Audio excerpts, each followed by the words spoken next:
Hi guys, welcome back to my channel. I want to talk about an experience that I had the past summer that it was really kind of freaked me out, in some aspect. Not because it's the first time that this has happened. I've had this experience, but it's the first time I've actually been that up close. So obviously, a lot of people have a lot of things to say about Jamaica and how bad it is, etc. and so on. Personally, I am not really, say, 100% afraid to always go back home, but I must say I don't feel as safe as I don't feel safe, period. But it doesn't stop me from going back home, because I know a lot of people that they literally don't go back because of the fear. And most of the times it's because they're thinking that people are out to get them and so on. Which in so many cases, you see people go back and they never make it back because they get set up or something like that. But most of the times I think that's down to their relatives, or it's down to land, or anything to do with fighting for titles and so on. So what did I experience this summer? Whoa, it's crazy. I went back to Jamaica the past summer, and it was good. I had a lot of fun, sun, beach, everything. It was quite amazing. At first when I went back, I did feel a little bit skeptical, a little intimidated in a sense, because obviously when you're not there every day and you hear all the stories, you're gonna be a little bit reluctant to be there, and it's not gonna really feel like home. But what I've noticed is that after a couple of weeks or a week or so, you tend to feel, relaxed back again, and you're not as vigilant as you would be on the first couple of days. So yeah, I went back, and at first, like I said, I wasn't very comfortable, but then I started to get a bit more relaxed and so on, at ease, compared to when I just went back. Because like I said, you're a little bit skeptical about everybody because you don't really trust nobody. So I went back and been so many places and having fun and so on. Now the sad part about this, even though I was back, there were so many stuff I heard, because if you guys have been following the channel from day one, you know that I'm from the inner city. I'm from a very rough part. I'm not new to hearing gunshots. I'm not new to what it's like to grow up in those sort of areas, and it's gonna be so different as opposed to growing up town or so on. So I am used to being in a rough environment, and I'm used to having anxiety because of gunshots, and you have to be jumping off your bed because you're afraid that gunshots might come through the window or wherever. So it wasn't the nicest, it wasn't the most glamorous, but it was my upbringing. I couldn't, that was what I was born into. So that's not something that I can, I can't determine that. That's something that I had to take myself out of, because I was born into it. So long and short of what I'm saying, when it was time for me to go, like about a week, because there are still quite a lot of people that I grew up with around the area. A lot lost their lives tragically due to gun violence. a lot migrated, but mainly most people, most people lost their lives. So for everybody that goes back, they know that when you go back, that sort of feeling where it kind of feel weird that you're not really seeing the people, most of the people that you grew up with, because of course, not even that they have migrated. Most of them, their life got cut short. So there's still a few people left back in my area that I grew up with. Not a lot, but especially young men, still a few there. But there is this one particular young man that I grew up. He's older. And like I said, it's not the first time that someone has died in the area. Obviously, I'm from inner city, so you know that's just something that happens a lot.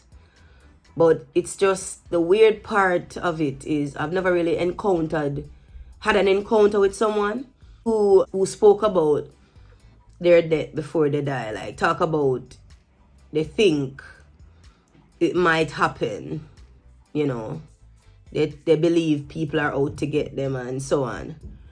I never really had that encounter, so it was quite strange. And what was even more strange is that I had a conversation with this young man, like about almost 2 weeks before he died. And the conversation that we were having was, he was healing me up, what's up, man? Man is my real name. For those who don't know, because obviously it's Essence on my channel. But yeah, man is my real name. And he just saw me, and it's the first time I saw him since I went back in summer. I didn't see him. That was the first and last time I saw him. And he was like, man, wagwan, how you doing? And I big me up, and him I say, boy, the place mash up. Every time you go back to Jamaica, people always talk about that things, especially inner city. The place mash up compared to what we're used to. Because when I was growing up, we used to have like Christmas treats. It used to be so many activities. And when I went back summer, I had to be going out, like going places to have fun. You can't really have fun in your actual community. It's mainly going out. And even if you're having fun in your community, it's when I'm with my family and we link up and we do something. But anyway, me and him a talk, and him a say, man, boy, the place mash up, compared to when we grew up. And, him can't believe, and him not like the foolishness. And, everybody gonna say, yeah, of course, especially me, because I'm very sentimental. So I said to him, say, yeah, man, it's really bad. Like, you come back to Jamaica and you don't ever feel safe. You don't ever trust nobody. It's hard to adjust back.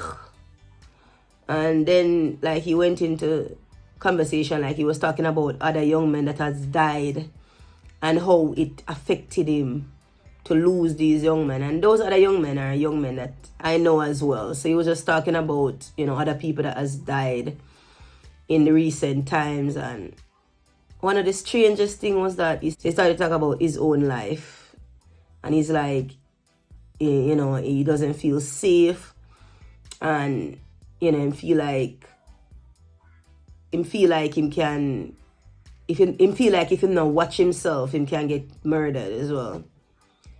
I remember when he was saying that to me, I was like chilled. Like, I was like, whoa. So I was saying to him, just be careful, you understand? But I was a little bit like, okay. I was a little bit creeped out because him attack. So it's like him feel like, if he's not careful, him time is near. But then, in a weird way, this is why this is so interesting, because in a weird way, like something came to me like, this might be the last time I see him, because him can get killed any moment. Anyway, we talk. And I said to him, me invite him because my cousins and my sisters were having like this round robin thing. So I said, come and have a drink. And in, you know, come and have a drink. And he was saying that he doesn't drink anymore and so on. But long and short of it, I said to him, just come and pass through. But I never saw him. And lo and behold, I came back to the UK. And not even long since I came back, I got the news that he was tragically gunned down. Guys, that really shook me. Like, I was like, oh my God, we just spoke. Like, seriously? It's just crazy because I always feel like Jamaica give you that feeling of, Jamaica always give you that feeling of trauma. I mean, I know that people die everywhere, but from I've been in this country, I've never had that traumatic experience of gun violence or people that I know life being cut short because of gun violence. And the sad part is it's just a Jamaica reality. It's what happens all the time. You just see somebody today and then they're gone tomorrow. I mean, I have known so many young men and even women, because women get caught up in the war as well, that has lost their lives that I see passing by when I was living in Jamaica or when I visited, that I know, that I grew up with, that all of these people, you see these people get cut short, their life get cut short by violence. And it just takes such a damper out of the experience of going back home to Jamaica, of wanting to be back there. And you're wondering why, like, how the individuals who actually take these lives, because it's friends and friends that is doing this, people that grew up together, killing each other. How do they feel? Like, and it's just something that you realize that it's the madness of the time, the madness, the lost society where people no longer see anybody as human being. It's just a matter of who you need to get rid of or who is standing in your way and where you can't, and where you have to be so careful of who you trust, because you don't even know if someone is planning your demise, planning to take your life. So yeah, that was my experience this summer. And every day, like, you just carry on. Sometimes I'm like, oh, we do it. Like, so many people that we know, like, you see, they're gone. But then you just carry on. Even though deep down it doesn't feel the same. But you carry on because you have to live. You have to keep living. You can't stop living because someone is gone. And that I think for me is one of the scariest part of it. Is when you have to keep going, knowing that, these people, knowing that people that you grew up with or people that you're familiar with, their lives get cut short. And the funeral comes and you have to people get buried and then people just have to carry on. And I think that is the reality that is really what most people are going through. Most people are experiencing now in Jamaica. People are losing loved ones. They're burying them and they have to just keep living. With that confusion of, is this real? This person used to be here today but gone tomorrow. Is this real? And it's not healthy. It can't be healthy for human beings to deal with it, especially when people's lives are being cut short and they're not dying of natural causes. It's a sad reality, but it is the reality of Jamaica and Jamaicans' experience right now. And that's really what I wanted to share today. So guys, as usual, if you do enjoy the video, please do give it a thumbs up, guys. Thumbs up. Share your comments in the comment section. A lot of people have experienced, they know what it's like. They know a lot of Jamaicans and even us abroad can relate. So guys, I do hope you have yourself a wonderful day. Until next time, Godspeed. Big ups. Bye, guys. Bye.